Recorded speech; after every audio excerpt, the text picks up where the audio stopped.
അർജുനായിക്ക് Kerala police വെടിവെക്കും എന്നൊരു വാർത്ത വന്നിരുന്നു. ശരിയോ തെറ്റോ എന്നുള്ളതിനെ പറ്റിയിട്ട് പിന്നീട് വലിയ തർക്കങ്ങളും ഉണ്ടായി. പോലീസ് അങ്ങനെ ഒരു ഓർഡർ കൊടുത്തിട്ടില്ല എന്ന് ആഭ്യന്തരമന്ത്രി പറഞ്ഞു. പിന്നീട് പി വിജയൻ IPS പറയുന്നു അങ്ങനെ ഒരു ഓർഡർ കൊടുത്തിട്ടില്ല എന്ന്. പക്ഷേ മാധ്യമങ്ങളൊക്കെ തന്നെ വാർത്ത കൊടുത്ത് SP യെ കോട്ട് ചെയ്തുകൊണ്ടാണ്. ശരിക്കും നമ്മുടെ പോലീസിന് ഇങ്ങനെ ഒരു ക്രിമിനലിനെ പിടിക്കേണ്ടി വരുന്ന സന്ദർഭത്തിൽ വെടിവെക്കാൻ കഴിയില്ലേ? കഴിയും. പോലീസിനെ സംബന്ധിച്ച് പോലീസ് അറസ്റ്റ് ചെയ്യാൻ പോകുന്ന ഒരാൾ, അതല്ലെങ്കിൽ പോലീസ് ഒരു മോബിനിടയിൽ നിൽക്കുമ്പോൾ അവിടെ ഉണ്ടാകുന്ന വയലൻസ്, ഈ സാഹചര്യങ്ങളിലെല്ലാം പോലീസിന് അവരുടെ അധികാരം ഉപയോഗിച്ചുകൊണ്ട് വെടിവെക്കാൻ സ്വയരക്ഷയ്ക്ക് വേണ്ടിയിട്ടോ അതല്ലെങ്കിൽ മോബിൻ്റെ വയലൻസിനനുസരിച്ചോ വേണമെങ്കിൽ സുരക്ഷ എന്നുള്ള നിലക്ക് അവർക്ക് വെടിവെക്കുന്നതിന് തടസ്സമൊന്നുമില്ല. അതിന് ഒന്നുകിൽ ഉത്തരവാദിത്തപ്പെട്ട ഉദ്യോഗസ്ഥന്മാരുടെ ഭാഗത്തുനിന്ന് അതിൻ്റെ നിർദ്ദേശമുണ്ടാകണം, ഒപ്പം തന്നെ സാഹചര്യവും ഉണ്ടാകണം. അപ്പോൾ വെറുതെ പോകുന്നൊരു സാധാരണക്കാരൻ നേരെ വെടിവെക്കുക എന്നുള്ളത് പോലീസിന് കഴിയുന്ന കാര്യമല്ല, ഒരാൾക്കും കഴിയുന്ന കാര്യമല്ല, പോലീസിന് അധികാരവുമില്ല. പോലീസിന് സാധാരണ നിലക്ക് പോലീസിൻ്റെ കയ്യിലിരിക്കുന്ന ഗണ്ണ് ഉപയോഗിക്കാനുള്ള അധികാരം പോലീസിനില്ല. അതിനുള്ള സാഹചര്യം ഉണ്ടാകണം. അപ്പോൾ ഒരു കൊടും ക്രിമിനലായിട്ടുള്ള ഒരാളെ കീഴ്പ്പെടുത്താൻ വേണ്ടി ശ്രമിക്കുന്നു, അല്ലെങ്കിൽ അറസ്റ്റ് ചെയ്യാൻ വേണ്ടി ശ്രമിക്കുന്നു, അയാൾ റെസിസ്റ്റ് ചെയ്യുന്നു, അയാൾ പോലീസിനെ ആക്രമിക്കുന്നു. അങ്ങനെ ഒരു സാഹചര്യം ഉണ്ടാകുമ്പോൾ പോലീസിന് അവരുടെ അധികാരം ഉപയോഗിക്കാം.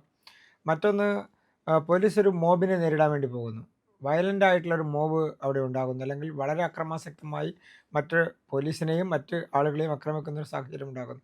ആ ഘട്ടത്തിൽ പോലീസിന് വെടിവെക്കുന്നതിൽ തടസ്സമൊന്നുമില്ല, സാഹചര്യം വിവരിച്ചാൽ മതി. പിന്നെ പോലീസിന് അതിനുള്ള അധികാരം കിട്ടണം.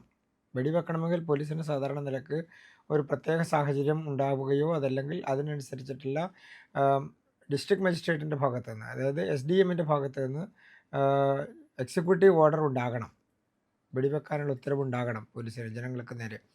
അത് എക്സ്ട്രാ ഓർഡിനറി സിറ്റുവേഷനാണ്. അപ്പോൾ ഒരു വയലൻ്റ് ആയിട്ടുള്ളൊരു സിറ്റുവേഷൻ ഉണ്ടാകുന്നു, അല്ലെങ്കിൽ 144 പ്രഖ്യാപിക്കുന്നു, നമ്മൾ സാധാരണ പറയുന്ന കർഫ്യൂ പ്രഖ്യാപിക്കുന്ന ഒരു സാഹചര്യം ഉണ്ടാകുന്നു.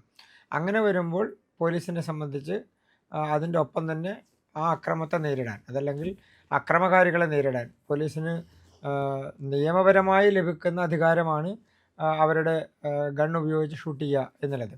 അതിന് തടസ്സമൊന്നും പോലീസിനെ സംബന്ധിച്ചില്ല. അതിപ്പോൾ ആര് ഉത്തരവ് കൊടുത്താലും ഉത്തരവ് കൊടുത്തില്ലെങ്കിലും പോലീസിന് അതിനുള്ള അധികാരമുണ്ട്, അവകാശമുണ്ട്. പക്ഷേ അത് സാഹചര്യത്തിനനുസരിച്ചിട്ടാണ്.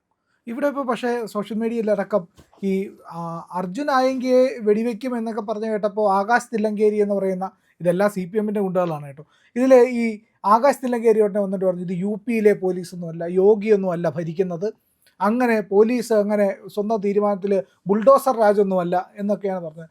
അപ്പോൾ പോലീസിനെ വെടിവെക്കണമെങ്കിൽ UP-യോ ഇല്ലെങ്കിൽ യോഗി ആദിത്യനാഥിനെ പോലൊരു CM-ഓ ഒക്കെ ഉണ്ടാവേണ്ടതുണ്ടോ? ഇവിടുത്തെ നിയമം അത് അനുവദിക്കുന്നില്ലേ?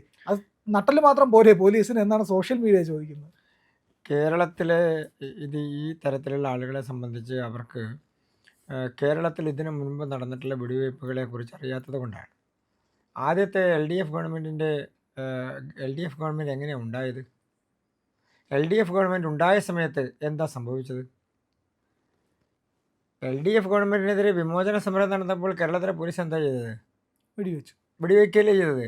ആളുകൾ മരിക്കുന്ന സാഹചര്യം ഉണ്ടായില്ല. അപ്പോൾ പോലീസ് വെടിവെക്കില്ല എന്ന്, അത് UP അല്ലല്ലോ, കേരളത്തിലല്ലേ വെടിവെപ്പ് നടന്നത്. ആ EMS ഗവൺമെൻറ്റിൻ്റെ കാലഘട്ടത്തിൽ വിമോചന സമരത്തിൽ എങ്ങനെയാണ് ആളുകൾ മരിച്ചത്? അതാണല്ലോ ആദ്യം ആലോചിക്കേണ്ടത്. ഇനി കേരളത്തിൽ കഴിഞ്ഞ LDF ഗവൺമെൻറ്റിൻ്റെ കാലഘട്ടത്തിൽ വയനാട്ടിൽ വെടിവെപ്പുണ്ടായിട്ടില്ലേ? പാലക്കാടിൻ്റെ അതിർത്തി പ്രദേശങ്ങളിൽ മാവോയിസ്റ്റ് വേട്ടയുടെ പേരിൽ വെടിവെപ്പുണ്ടായിട്ടില്ലേ? ആളുകൾ മരിക്കുന്ന സാഹചര്യം ഉണ്ടായില്ലേ? ആളുകൾ എന്ന് പറഞ്ഞാൽ നക്സലൈറ്റുകൾ മരിക്കുന്ന സാഹചര്യം ഉണ്ടായില്ലേ? ഇതിനു മുൻപ് ഈ ചരിത്രം അറിയാത്തതുകൊണ്ടാണ്. അത് ഉത്തർപ്രദേശിനെ ചേർത്ത് പറഞ്ഞാൽ, UP-യെ ചേർത്ത് പറഞ്ഞാൽ, യോഗിയെ ചേർത്ത് പറഞ്ഞാൽ, BJP-യെ ചേർത്ത് പറഞ്ഞാൽ ഉടനെ അതങ്ങൊരു വലിയ വാർത്തയുടെയും അതല്ലെങ്കിൽ ഒരു വലിയ ജനാധിപത്യത്തിൻ്റെ പരിവേഷമൊക്കെ കിട്ടും എന്ന് വിചാരിക്കുന്നവരാണ്. എങ്ങനെയാണ് കണ്ണൂരിൽ 4-5 പേർ മരിച്ചത് സമരം നടന്നപ്പോൾ എന്നുള്ളത് ആദ്യം ആലോചിക്കണ്ടേ? ഇതേ DYFI-ക്കാർ. അതെ, ഏത് സർക്കാരാണ് വെടിവെച്ചതെന്നുള്ള ആലോചിക്കണ്ടേ? അപ്പോൾ കേരളത്തിലുണ്ടായിട്ടുള്ള വെടിവയ്പ്പുകൾ, കേരളത്തിലുണ്ടായിട്ടുള്ള സമരങ്ങൾക്ക് നേരെ നടന്ന വെടിവയ്പ്പുകൾ, കേരളത്തിലുണ്ടായ സർക്കാരുകളുടെ നിലപാടുകൾ ആ കാര്യത്തിൽ, അതൊക്കെ ഒന്ന് പരിശോധിക്കണ്ടേ? അതൊക്കെ ജനങ്ങളോട് പറയണ്ടേ? അപ്പോൾ കണ്ണൂരിലെ DYFI സമരത്തിന് നേരെ വെടിവെച്ചു എന്നുള്ളതാണല്ലോ പറയുന്നത്. BJP ആണോ? ഉത്തർപ്രദേശിലെ യോഗി സർക്കാരാണോ വെടിവെച്ചത്? അല്ലല്ലോ, കരുണാകരൻ്റെ പോലീസല്ലേ വെടിവെച്ചത്. അന്ന് MP രാഘവനെ രക്ഷിക്കാൻ വേണ്ടി 5 പേരെ വെടിവെച്ച് കൊന്നത് UP ആയതുകൊണ്ടാണ്? അല്ലല്ലോ. അപ്പോൾ LDF ഗവൺമെൻറ്റിൻ്റെ കാലഘട്ടത്തിലും വെടിവെപ്പ് നടന്നിട്ടുണ്ട് കേരളത്തിൽ സമരക്കാർക്ക് നേരെ. UDF ഗവൺമെൻറ്റിൻ്റെ കാലഘട്ടത്തിലും കേരളത്തിൽ സമരക്കാർക്ക് നേരെ വെടിവെപ്പ് നടന്നിട്ടുണ്ട്.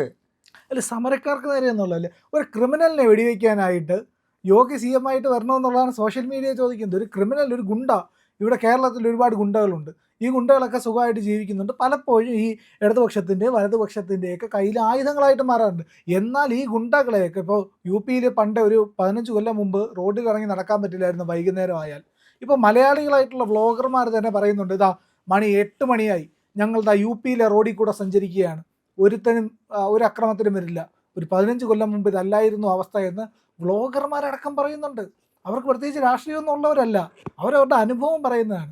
അതുപോലെ ഗുണ്ടകളെയൊക്കെ നേരിടാനായിട്ട് ഒരു തൻ്റെ ഇടമുള്ള ഒരു സർക്കാർ വന്നാൽ മാത്രമേ കഴിയുള്ളൂ, പോലീസിനത് കഴിയില്ലേ എന്നുള്ളതാണ് സോഷ്യൽ മീഡിയയുടെ സംശയം. പ്രിയൻ പറഞ്ഞത്, ഞാൻ കഴിഞ്ഞ ദിവസം ഇതുപോലെ സോഷ്യൽ മീഡിയയിൽ രാത്രി 11:30 മണിക്ക് ഉത്തർപ്രദേശിലെ ഒരു സ്ഥലത്ത് നിന്ന് മറ്റൊരു സ്ഥലത്തേക്ക് പോകുന്ന ഒരാൾ ബൈക്കിലിരുന്നു കൊണ്ട് അയാൾ യാത്ര ചെയ്യുന്ന വഴി എടുത്ത് ഇട്ടിരിക്കുന്നത് ഞാൻ കണ്ടു. അതിലവർ പറയുന്നത് സമാനമായിട്ടുള്ള കാര്യമാണ്. രാത്രി 11 മണിക്കും 11:30 മണിക്കും അവർക്ക് കുടുംബവുമായി ബൈക്കിലും വാഹനത്തിലും യാത്ര ചെയ്യുന്നതിന് യാതൊരു ഭയപ്പാടും ഇല്ല. ഇല്ലാത്ത രീതിയിലേക്ക് ആ സംസ്ഥാനം മാറി എന്നുള്ളതാണ്. എന്ന് പറഞ്ഞാൽ ഇപ്പോൾ കേരളം ഇത് യു പി അല്ല എന്ന് പറയുന്ന ആളുകൾ ആലോചിക്കേണ്ടത്, യു പി മാറി. അതെ, യു പിയിൽ ഈ തരത്തിലുള്ള ഗുണ്ടകൾ എങ്ങനെയാണ് അമർച്ച ചെയ്യപ്പെട്ടിട്ടുള്ളത്, ഈ തരത്തിലുള്ള ഗുണ്ടകൾക്ക് എങ്ങനെയാണ് ഭരണകൂടത്തിൽ നിന്ന് തിക്താനുഭവങ്ങൾ ഉണ്ടായിട്ടുള്ളത്, അവിടുത്തെ ആളുകൾക്ക് മനസ്സിലായി, അവിടുത്തെ ജനങ്ങൾക്ക് മനസ്സിലായി. ജനങ്ങൾക്ക് ധൈര്യം കിട്ടി ഈ ഗുണ്ടകളെ നേരിടാൻ. അതെ, ജനങ്ങൾക്കാണ് ധൈര്യം കിട്ടിയിട്ടില്ല ഗുണ്ടകളെ നേരിടാൻ. ജനങ്ങൾ പുറത്തിറങ്ങാൻ തുടങ്ങിയിരിക്കുന്നു. ഇതിനി ഉണ്ടാകേണ്ടത് ഭീകരവാദത്തിൻ്റെ കാര്യത്തിലാണ്. ഭീകരവാദികളെ ഭയന്നിരിക്കുന്ന ഒരു സാഹചര്യം രാജ്യത്തില്ലാതെയാകണം എന്നുള്ളതാണ്. ഗുണ്ടകൾക്ക് എന്തും ചെയ്യാം, അവർക്ക് എന്തും പറയാം, അവർക്ക് ആരെയും ഭീഷണിപ്പെടുത്താം, അവർക്ക് ഏത് സ്ഥലത്ത് എന്തും ചെയ്യാം എന്ന് പറയുന്ന ഒരു സാഹചര്യത്തിന് ഉത്തർപ്രദേശിൽ മാറ്റം വന്നു എന്നുള്ളതാണ് ഉത്തർപ്രദേശിലെ ജനങ്ങൾ, ഒപ്പം തന്നെ മറ്റ് സംസ്ഥാനങ്ങളിലെ ജനങ്ങൾ അവിടെ പോയി കാണുന്നവർ പറയുന്നത്. അപ്പോൾ രാത്രി 8 മണിയല്ല, 11 മണിക്കും 12 മണിക്കും ഒരു തടസ്സവുമില്ല എന്നുള്ളതാണ്. അതെ, അപ്പോൾ അങ്ങനെ ഒരു സംസ്ഥാനം മാറിയെങ്കിൽ സ്വാഭാവികമായും അവിടെ എടുത്തിട്ടുള്ള നടപടികൾ എത്ര കടുത്തതായിരിക്കണം, അതെ. എത്ര സുതാര്യമായിരിക്കണം, എത്ര തർക്കങ്ങളില്ലാത്തതായിരിക്കണം. അവിടെ നമ്മൾ കേട്ടിട്ടുണ്ടോ ഉത്തർപ്രദേശിൽ ഇതിൻ്റെ പേരിൽ ഗുണ്ടകളെ അമർച്ച ചെയ്തു എന്നുള്ളതിൻ്റെ പേരിൽ ഏതെങ്കിലും തരത്തിൽ ഒരു ചർച്ച ഉണ്ടായിട്ടുണ്ടോ? ഇല്ലല്ലോ. അപ്പോൾ അവിടെ വെടിവെക്കുന്നു എന്നുള്ളതിൻ്റെ അടിസ്ഥാനത്തിലല്ല, നടപടിയെടുക്കാൻ തയ്യാറായി എന്നുള്ളതാണ്. ഇവിടെ യു ഡി എഫിൻ്റെ ഗവൺമെൻറ് ഈ നടപടിയെടുക്കാം എന്ന് പറയുന്നതിനപ്പുറത്തേക്ക് 2 ദിവസം കഴിഞ്ഞിട്ടാണ് ഒരാളെ അറസ്റ്റ് ചെയ്തത്. അതെ. അത് അല്ല, പോകട്ടെ, അപ്പോഴും പറയുന്നുണ്ട്, ആഭ്യന്തരമന്ത്രി പറയുന്നത് ഞങ്ങൾ വെടിവെക്കുകയൊന്നുമില്ല, ഒരു ക്രിമിനലിനെ അത് വെടിവെക്കാൻ ഭയത്തിൽ പേടി. നിന്നാണ്. അതെ, പോലീസ് എന്തുകൊണ്ടാണ് ഞങ്ങൾ വെടിവെക്കാൻ തീരുമാനിച്ചിട്ടില്ല എന്ന് പറയുന്നത്, അതും സർക്കാർ പ്രതിനിധികൾ എന്തുകൊണ്ടാണ് ഞങ്ങൾ അങ്ങനെ ഒരു തീരുമാനം എടുത്തിട്ടില്ല എന്ന് പറയുന്നത്, അതും ഭയത്തിൽ നിന്നാണ്. അക്രമം ചെയ്യുന്നവരെ, തെറ്റായ നടപടികൾ ചെയ്യുന്നവരെ ഏത് വിധേനയും കീഴ്പ്പെടുത്തുമെന്ന് പറയാനുള്ള ധൈര്യം സർക്കാരില്ലാതെ പോയി. അതാണ് ഉത്തർപ്രദേശിൽ യോഗി ചെയ്തത്. അതാണ് അതെ, ഉത്തർപ്രദേശിൽ ഈ തരത്തിലുള്ള നടപടികൾ എടുക്കുമ്പോൾ പോലീസിന് കിട്ടിയിരുന്ന അധികാരം ഉപയോഗിച്ചുകൊണ്ട്, അവർക്ക് കൊടുത്തിട്ടുള്ള അധികാരം ഉപയോഗിച്ചുകൊണ്ട് അവർ നിയമ നടപടി സ്വീകരിച്ചു. ഇവിടെ ആ നിയമ നടപടി സ്വീകരിക്കണം. ഇവിടെ ഭയപ്പെടുത്തുകയാണ്. ഇവിടെ ഭയപ്പെടുത്തി കാര്യം നടത്താൻ വേണ്ടി ശ്രമിക്കുന്ന ആളുകളാണ് ഈ തരത്തിലുള്ള പ്രചരണം നടത്തുന്നത്. ശരി, ഇത് സാധാരണക്കാരല്ലാത്ത ആളുകൾക്കെതിരെ ആണല്ലോ ഈ നടപടി സ്വീകരിക്കുന്നു എന്ന് പറയുന്നത്. ഞാൻ സാധാരണക്കാരായ സമരക്കാർക്കെതിരെ സർക്കാർ സ്വീകരിച്ച നടപടിയാണ് നേരത്തെ പറഞ്ഞത്. അതെ, കേരളത്തിൽ എത്രയോ ഘട്ടങ്ങളിൽ പൂന്തുറയിൽ വെടിവെപ്പുണ്ടായിട്ടില്ലേ? അതെ, ഉണ്ടായി. കേരളത്തിൽ എത്രയോ ഘട്ടങ്ങളിൽ സമരക്കാർക്ക് നേരെ, പ്രതിഷേധക്കാർക്ക് നേരെ ബലപ്രയോഗമുണ്ടായി. മുത്തങ്ങയിൽ ആദിവാസി സമൂഹത്തിന് നേരെ നടത്തിയിട്ടുള്ള പോലീസ് നരനായാട്ടിൽ, അല്ലെങ്കിൽ പോലീസിൻ്റെ വെടിവയ്പ്പിൽ എത്ര പേരാണ് കൊല്ലപ്പെട്ടത്? എത്ര പേർക്കാണ് ശാരീരികമായ അക്രമം ഉണ്ടായത്? അപ്പോൾ സമരം നടത്തുന്നവർക്കെതിരെ വെടിവെക്കാമെങ്കിൽ ഗുണ്ടാസംഘങ്ങൾക്കെതിരെ വെടിവെക്കാം. സമരം നടത്തുന്നവരെ പോലീസിന് വെടിവെച്ച് കൊലപ്പെടുത്താമെങ്കിൽ പോലീസ് നടപടിയുടെ ഭാഗമായി, ഏതൊരു നിയമ നടപടിയുടെ ഭാഗമായി പോലീസിന് അത് ചെയ്യാനുള്ള അധികാരവും അവകാശവും കൊടുക്കാൻ ഭരണകൂടത്തിന് കഴിയും, ഭരണകർത്താക്കൾക്ക് കഴിയും. അതല്ലെങ്കിൽ ഉത്തരവാദിത്തപ്പെട്ട SDM-നോ കളക്ടർക്കോ കഴിയും. അത് എടുക്കാനുള്ള ധൈര്യമുണ്ടോ ഇല്ലയോ എന്നുള്ളതാണ് പ്രശ്നം. അതെ, അത് അത് കണ്ണൂരിലെ സമരത്തിലെ ഡിവൈഎഫ്ഐക്കാർക്കെതിരെ വെടിവെച്ചാലും, മുത്തങ്ങയിൽ വെടിവെച്ചാലും, ഇനി അതല്ല മറ്റ് കലാപങ്ങൾ ഉണ്ടാകുന്ന സ്ഥലത്ത് വെടിവെച്ചാലും, പൂന്തുറ കലാപത്തിൻ്റെ സമയത്ത് വെടിവെച്ചാലും ഒക്കെ തങ്കമണിയിൽ വെടിവെപ്പുണ്ടായിട്ടില്ല. തങ്കമണിയിലെ പോലീസ് നരനായാട്ടിൽ വെടിവെപ്പ് അടക്കമുള്ള സമയങ്ങളിൽ എത്ര പേർ കൊല്ലപ്പെടുന്ന സാഹചര്യമുണ്ടായി?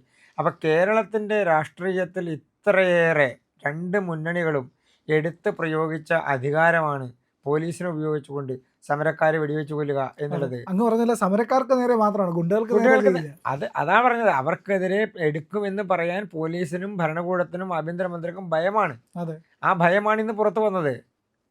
നേരെ മുത്തങ്ങയിൽ വെടിവെക്കാൻ ഉത്തരവ് കൊടുത്ത അതേ ഉത്തരവ് ഇവിടെ കൊടുക്കാൻ ഞാൻ കൊടുത്തിട്ടില്ല എന്നൊരു ആഭ്യന്തരമന്ത്രി നിഷേധിക്കേണ്ട സാഹചര്യം ഉണ്ടാവുക എന്നാൽ ഭയപ്പാടാണ്. ആ ഭയം എവിടെ നിന്ന് വന്നു? എന്തുകൊണ്ട് ഉത്തർപ്രദേശിൽ അല്ല ഇതെന്ന് പറയുന്ന സാഹചര്യം ഉണ്ടായി? അപ്പോൾ ഇവിടെ ഭയപ്പാടുണ്ട് എന്നുള്ളതാണ്. ഉത്തർപ്രദേശിൽ ഈ സംവിധാനത്തെ അവസാനിപ്പിച്ച് ഭയമില്ലാതെ പുറത്തിറങ്ങി നടക്കാൻ കഴിയുന്നൊരു സാഹചര്യത്തിലേക്ക് കൊണ്ടുവന്നതിൻ്റെ ഫലമാണ് ഉത്തർപ്രദേശിൽ ഉണ്ടായിക്കൊണ്ടിരിക്കുന്ന ഡെവലപ്മെൻറ്റ്. അതെ. ഇന്ന് ഉത്തർപ്രദേശ് രാജ്യത്തെ ഏറ്റവും പ്രധാനപ്പെട്ട ഡെവലപ്പിംഗ് സ്റ്റേറ്റുകളിൽ ഒന്നായി മാറിക്കൊണ്ടിരിക്കുകയാണ്. വളരെ ഫാസ്റ്റായി മുന്നോട്ട് പോകുന്നൊരു സംസ്ഥാനമായി മാറിയിരിക്കുകയാണ്. അത് കേരളത്തിന് എന്തുകൊണ്ട് കേരളത്തിൽ ടൂറിസം വരുന്നില്ല എന്ന് പറയുന്ന ആളുകൾ ഇത് തിരിച്ചു വായിക്കേണ്ടതാണ്.